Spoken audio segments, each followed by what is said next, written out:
గత ప్రభుత్వంలో 10 ఏళ్లలో 1.81 lakh crores ఖర్చు పెట్టి ఇరిగేషన్ లో నామమాత్రం పనులు చేసిండ్రు.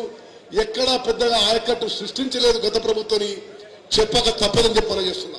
వాళ్ళ రోజు కాళేశ్వరం ప్రాజెక్టు మొదలుపెట్టినప్పుడు మేడిగడ్డ బ్యారేజ్ 100 మీటర్ల హైట్ లో కడతామని తుమ్మడి ఎట్టు దగ్గర యథావిధిగా 148 హైట్ లో కడతామని చెప్పి హామీ ఇచ్చి పనులు మొదలుపెట్టిండ్రు. గత 10 ఏళ్లలో ప్రాణహిత చేవళ్ల ప్రాజెక్ట్ కి తట్టెడు మట్టి పని కూడా చేయలేదు.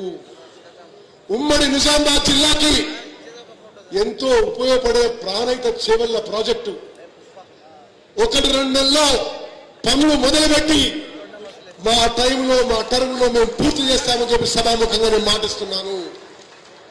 అదేవిధంగా మిత్రులారా, షబ్బీర్ అలీ గారు కోరినట్టుగా 22 కోట్లు ఒక ప్యాకేజీకి పెండింగ్ ఉన్నాయని అది వెంటనే విడుదల చేస్తామని చెప్పి కూడా నేను మనం చేస్తున్నా. రాకేష్ రెడ్డి గారు చెప్పిండ్రు ఎక్కడో కొన్ని చోట్ల గన్నీ బ్యాగ్స్ లేవని. రాష్ట్రంలో సరిపోని స్టాక్ ఉంది. ఎక్కడన్నా అధికారుల నిర్లక్ష్యం వల్ల బస్తాలు గన్నీ బ్యాగ్స్ చేరకుంటే వెంటనే అధికారులను సస్పెండ్ చేస్తామని చెప్పి కూడా సభాముఖంగా మనం చేస్తున్నా.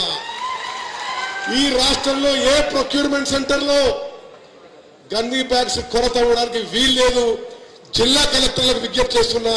నిజామాబాద్ జిల్లాలో మీరు ఒకసారి రివ్యూ చేసుకుని ఎక్కడ గన్నీ బ్యాగ్స్ కానీ ప్రొక్యూర్మెంట్ సెంటర్స్ కి ఏ ఇన్ఫ్రాస్ట్రక్చర్ షార్టేజ్ ఉందా 24 గంటల్లో మీకు ఆ షార్టేజ్ పూర్తి చేస్తామని చెప్పి సభాముఖంగా మాటిస్తున్నాము.